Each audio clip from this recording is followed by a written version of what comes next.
Kalau hati tuh emang ngeluarin racun apa, Dok? Kalau hati? Banyak.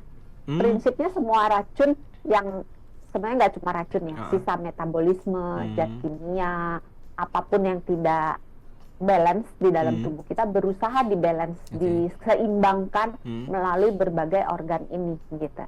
Nah, terus bisa juga lewat pernafasan, lewat paru-paru. Jadi ketika kita buang nafas, kita kan membuang karbon dioksida. Nah, karbon dioksida sebetulnya di dalam tubuh kita itu merupakan tanda kutip toksin.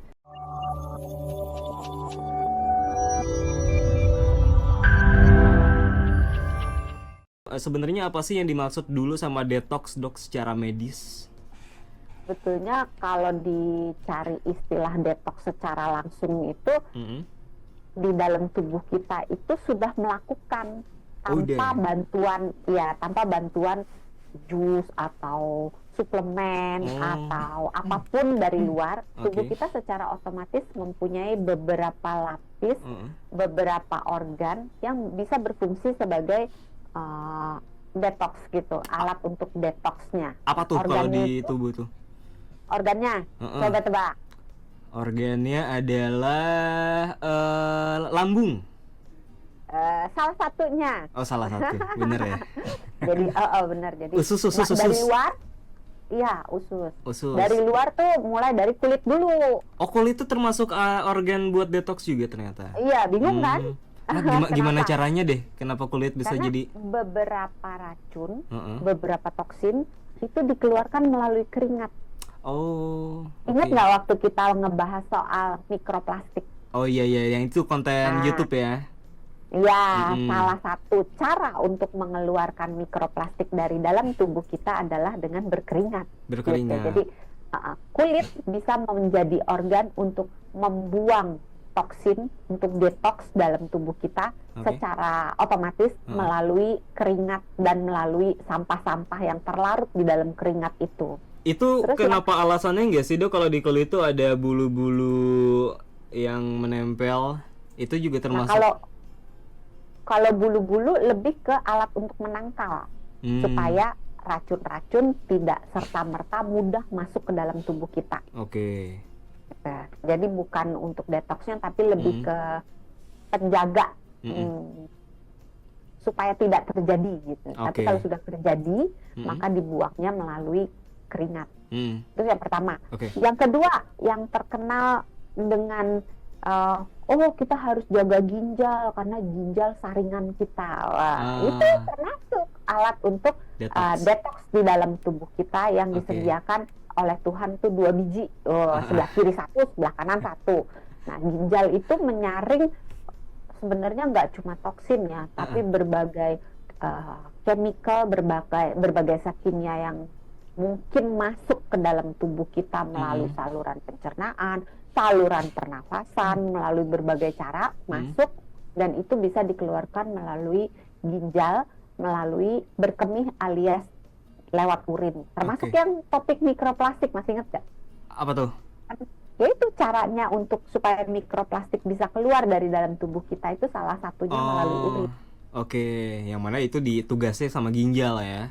Iya, makanya kalau kita tinggal di tempat yang banyak toksin, banyak polusinya, terus kita makannya juga nggak bener, makannya banyak zat-zat kimia yang membuat tubuh kita harus bekerja keras untuk mengeluarkan toksin, maka salah satunya yang menderita ya si ginjal ini. Organ lainnya? Tebak. Tadi udah kan lambung kata saya. Saluran pencernaan. Jadi kalau saluran pencernaan keluarnya melalui pup. Karena yang dibilang toksin itu sebetulnya ada 2. Toksin yang dari dalam tubuh kita maupun toksin yang dari luar. Kalau toksin yang di dalam tubuh kita itu merupakan sisa-sisa hasil metabolisme. Jadi tubuh kita kan masak dalam tanda kutip kan untuk bekerjanya seluruh sistem. Nah, dari sisa masaknya itu ada sampah-sampahnya. Nah, sampah-sampahnya bisa dikeluarkan melalui berbagai cara. Salah satunya melalui buang air besar. Termasuk mikroplastik juga tuh. Bisa keluar melalui buang air besar juga, walaupun tidak signifikan ya, tapi merupakan salah satu jalur untuk mengeluarkan sisa-sisa toksin-toksin, semua benda-benda yang bisa membahayakan tubuh kita, berbagai zat kimia keluar melalui situ. Termasuk juga lewat hati. Lewat hati itu racun-racun apa tuh? Racun cinta. Racun ketebak tuh, mancing. Saya mancing sengaja. Iya, yang kena racun baru minggu lalu kena racun gitu kan. Hari ini detox ya, makanya temanya detox ya. Bener. Kalau hati tuh emang ngeluarin racun apa, Dok? Kalau hati banyak. Prinsipnya semua racun yang sebenarnya nggak cuma racun ya, sisa metabolisme, zat kimia, apapun yang tidak balance di dalam tubuh kita berusaha dibalance, diseimbangkan melalui berbagai organ ini gitu. Nah, terus bisa juga lewat pernafasan, lewat paru-paru. Jadi ketika kita buang nafas, kita kan membuang karbon dioksida. Nah, karbon dioksida sebetulnya di dalam tubuh kita itu merupakan tanda kutip toksin, karena nggak berguna kan. Makanya kita bisa keracunan karbon dioksida kalau kita terlalu banyak. Apalagi karbon monoksida lebih parah lagi gitu. Jadi kita sendiri punya berbagai mekanisme untuk melindungi tubuh kita dengan cara itu tadi. Kulit, paru-paru, saluran pencernaan, ginjal, dan hati. Banyak ternyata organ ya. Nah, ini saya mau mengeluarkan pertanyaan yang pasti Doksan bilang, pertanyaannya bagus Mas Sony. Ini jadi kan organ pede banget. Pede dulu aja. Tahu ya, sama Nafi ya.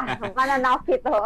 Kita kan udah punya organ sendiri nih untuk melakukan yang namanya detox. Lantas kenapa orang-orang di luar sana masih mencari cara lain untuk detox, termasuk minum jus hijau ini, Dok? Apakah kurang nih si organ-organ ini untuk melakukan detox? Karena masalahnya gini, yang pertama orang itu tidak percaya, tidak tahu, tidak paham, gitu kan, termakan iklan, kebawa temen, gitu kan. Nah, yang kedua, memang pada dasarnya tubuhnya itu sedang mengalami gangguan di salah satu dari organ-organ tersebut, atau memang gaya hidupnya begitu buruknya, tempat tinggalnya, lingkungannya begitu buruknya, sehingga toksin yang terkumpul itu begitu banyaknya. Jadi membutuhkan bantuan dari luar. Dan termasuklah ini yang salah satunya lagi jadi tren itu jus hijau. Emang bener nggak sih, Dok, kalau jus hijau itu bisa benar-benar bisa mendetoks tubuh atau cuma tren aja gitu? Ya tergantung sih hijaunya. Hijau apa? Kalau hijaunya bikinnya dari es bubble-bubblean gitu, atau sirup yang warnanya hijau, yang enggak lah.